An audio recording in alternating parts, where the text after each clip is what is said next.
Ay nagkayayaan na naman nga kaming gumala ngayon, mga ante. Ay suffer! Wala nga kaming kabalak-balak na lumayas ngayon at Paskong Pasko, eh wala tayong magagawa kasi layas nga ni.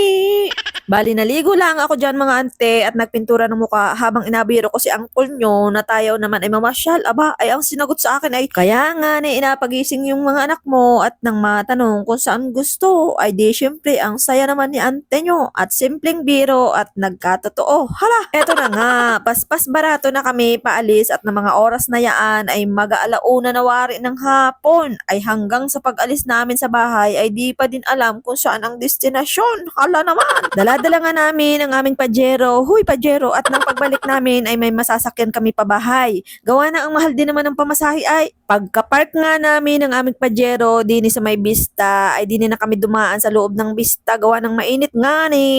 Kapag dini nga kami dumaan ay aircon pa tapos ang labas namin ng mall ay malapit na ang bus station Papitex. Oo.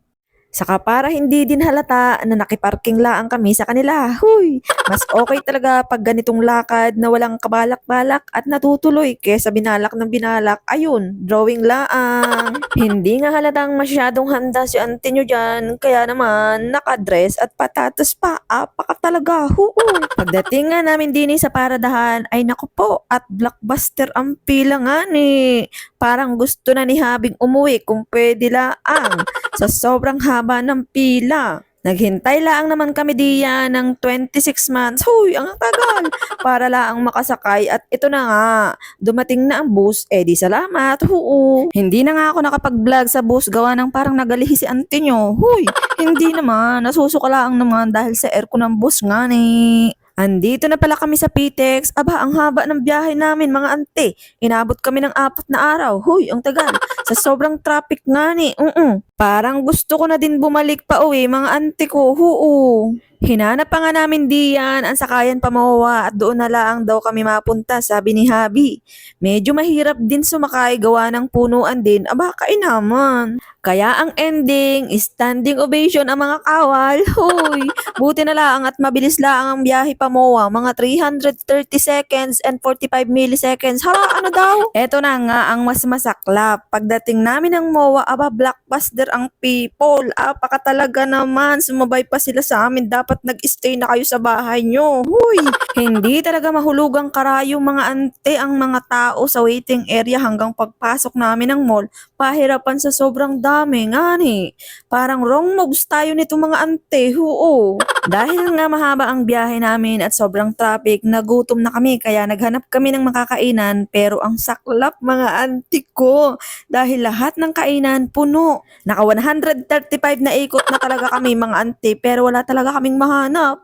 Ang ending, sa burgeran kami napadpad. Wala talagang puno lahat at eto pa yung burger nila ang mahal. Mapapamura ka talaga. Pero yung lasa niya, ay bakit ang alat? Buti pa nagbaon na lang ako ng pandesal. Huy! Dahil gutom ka, wala kang choice nga ni, kundi kainin, saka ang mahal kaya.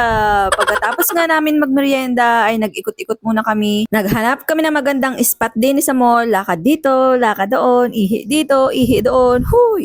Pero biglang may naalala si Habi, yung gift check ni anak na halagang 500, kaya pumunta kami sa supermarket. At titingnan natin kung saan aabot ang 500 pesos na ito. Nakakatawa mga ante, ang laki ng cart na kinuha ni Habi. Abaw, parang sangkaterba ang abilin. Oo, medyo tipid na nga kami ngayon mga ante, gawa ng the budget is getting low na. Huy, biyahe na ulit kami mga ante kahit pagbalik namin papuntang Pitex, standing pa din ang mga kawal ko. Inebe, ang hirap naman. Pagdating nga namin ng Pitex ay hanap agad kami ng makakainan at dito sa Chowking gusto ng mga bata kaya karaka-raka ay nag-order si ante nyo. Medyo pasal na nga kami diyan mga ante dahil ang dami na naming pagod. Oo, simple lang naman ang in-order namin dyan. Xiaopan lang, chicken, butchi at umorder din ako ng beef mami. Paspas din nga ang aming pagkain gawa ng nagabi na ay medyo malayo pa ang aming lalakbayin. Kayo gahoy kumain na, ay kain na din ho kayo mga ante, sabayan nyo na kaming kumain. O ay paano mga ante, kami ho'y pauwi na, ay hanggang din nila lang ho ang aking video. Maraming salamat, bye bye, love you mga ante, oo.